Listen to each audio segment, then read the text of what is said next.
আমরা দেখেছি এরই মধ্যে মার্চ ফর যমুনা, হ্যাঁ, এই নামে শিরোনামে জামাত শিবির এবং জঙ্গি সমন্বয়ক গোষ্ঠীর একটি তৎপরতা রয়েছে এবং আগামীকাল হয়তো তারা যমুনার উদ্দেশ্যে মার্চ করবে।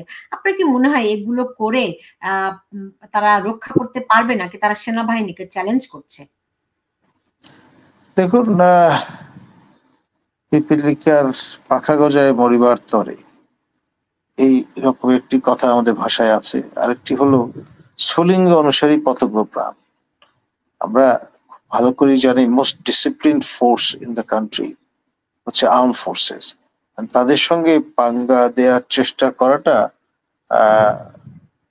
কতটা বিজ্ঞ জনচিত কাজ হবে সেটা ভেবে দেখবার বিষয়। এখন ধরুন আপনি সম্পূর্ণ বেআইনি একটি স্টাইলে অ্যাসার্ট করার চেষ্টা যদি করেন এই মবক্রেসির মাধ্যমে অথবা মব জাস্টিস এনশিওর করার মাধ্যমে, তাহলে আপনি আলটিমেটলি কলকে কতটুকু পাবেন সেটা নিয়ে ঘোরতর সন্দেহ দেখা দেবে। এখন এই যে এখানে একজন আমার সব প্রশ্ন দর্শকরা করে ফেলছে, হ্যাঁ, একজন মন্তব্য করেছে যে ডক্টর ইউনূস চাচ্ছেন মব সৃষ্টি করতে, কিন্তু আমরা জানি সেনাবাহিনী বলে দিয়েছে আর কোনো মব বরদাস্ত করা হবে না। তারা কি মব সৃষ্টি করতে পারবে এগুলো দিয়ে? তারা একটা নাটকীয় পরিবেশ সৃষ্টি করতে হয়তো চাইছে।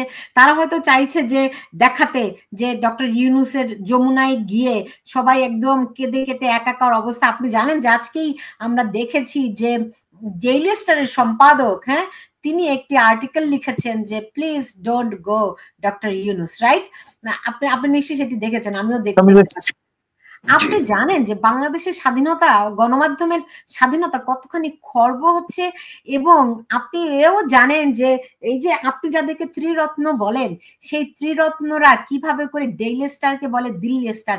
যদিও আমি দীর্ঘদিন এই ডেইলি স্টারে আমি কাজ করেছি এবং এমনকি কি বলবো, আমি ডেইলি স্টার আমার খুবই প্রিয় প্রতিষ্ঠান, প্রিয় গণমাধ্যম। শুধুমাত্র আমার কর্মক্ষেত্র নয়, সম্পাদক মাহফুজ আনামও আমার অত্যন্ত প্রিয়জন।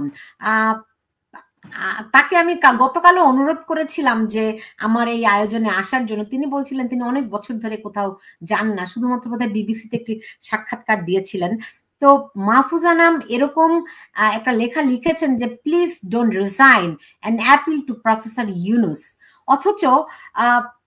অথচ তিনি কিন্তু এখন এই সময়ে আতঙ্কে আছেন। তিনি এবং প্রথম আলো, মানে ডেইলি স্টার এবং প্রথম আলো, এই দুইটি প্রতিষ্ঠান আমরা জানি যে শেখ হাসিনার শাসনামলে প্রধানমন্ত্রীর কার্যালয়ে নিষিদ্ধ ছিল। ব্যক্তিগতভাবে শেখ হাসিনা প্রথম আলোর সম্পাদক এবং ডেইলি স্টারের সম্পাদককে আক্রমণ করতেন, নিয়মিত আক্রমণ করতেন। আমরা হয়তো কারণ খুঁজে পেতাম না। আজকে যখন মাহফুজ আনাম আমার প্রিয় সম্পাদক, যদিও তিনি যখন লেখেন যে please don't resign and appeal two professor Yunus, মানে আমি খুব বিস্মিত হয়ে যাই যে আমরা কাদেরকে আমাদের গণমাধ্যমের কর্ণধার ভাবি। তিনি এর মধ্যে গণমাধ্যমের উপর যে আক্রমণ হচ্ছে, যেভাবে করে এই সংক্রান্ত কিন্তু একটা আর্টিকেল লিখেছেন, কলাম লিখেছেন, এডিটোরিয়াল লিখেছেন। সেইখানে তিনি বলেছেন যে তিনি মানে কি ভয়াবহ একটা পরিস্থিতির মধ্যে দেশের গণমাধ্যম রয়েছে। তিনি কেমন করে যখন আজকে এই আর্টিকেল লিখেন, এটা কন্ট্রাডিকশন মনে হয় কি জনাব নাজমুল হাসান কলিমুল্লাহ? স্বাভাবিক, কারণ এক ধরনের ডায়ামেট্রিক্যালি অপোজড স্ট্যান্ড, এতে কোনো সন্দেহ নেই। কিন্তু এই যে বিষয়গুলো, সেগুলো রিকনসাইল করা মুশকিল, আবার অনেক সময় শিল্ড হিসাবে এটা কাজ করে। এখন আপনার আমাদের ম্যাকলারেন্স ক্লাবের প্রতিবেশী হচ্ছে ডেইলি স্টার ভবন। সেখানে আমরা প্রায় প্রতিদিনই অবস্থান করি, যাই, কফি খাই।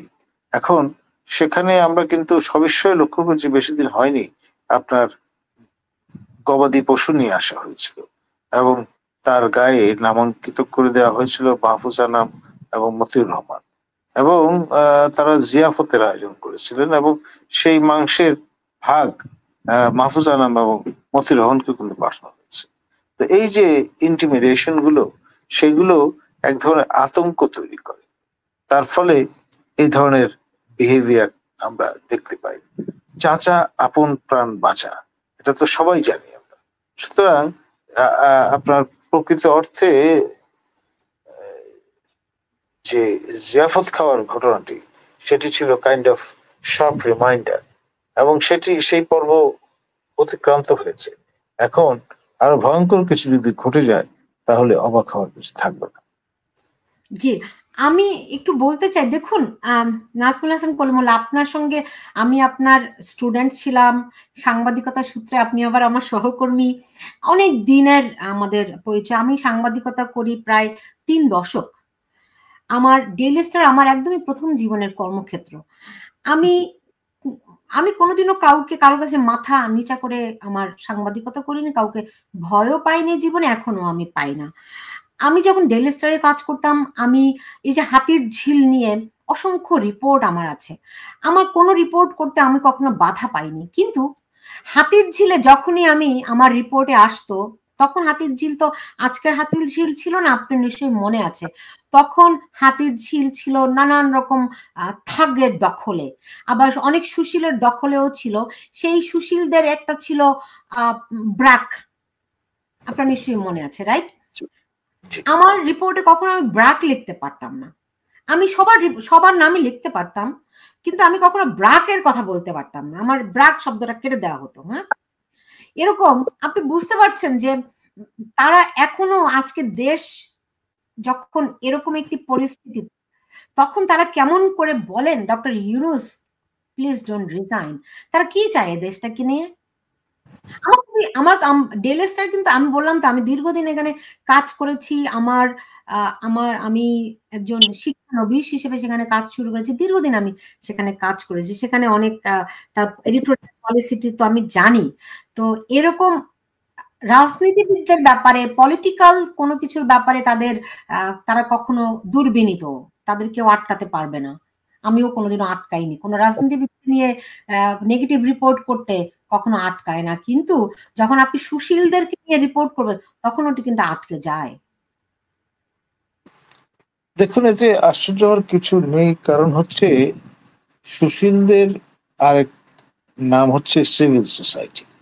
এখন সিভিল সোসাইটি ম্যাটার করে, কিন্তু সিস্টেম্যাটিক্যালি বাংলাদেশে প্রথম FRM হাসান সুশীল সমাজ, তারপর সিভিল সোসাইটি, এই প্রত্যয়গুলির সঙ্গে আমাদের পরিচয় করান।